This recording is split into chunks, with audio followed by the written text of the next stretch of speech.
tell me that I'm never gonna make it. They want me to do something that could make sense. They hate when I keep dreaming I'll be famous, but I don't give a fuck, I'ma keep chasing.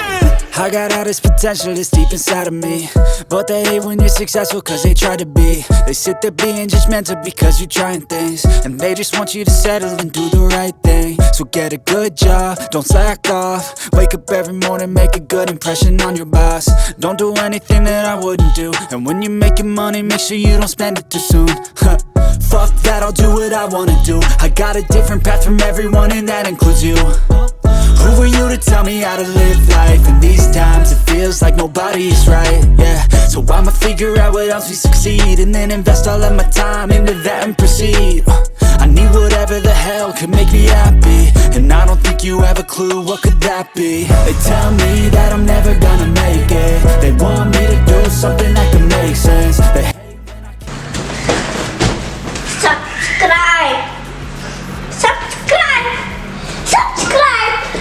Subscribe! Subscribe!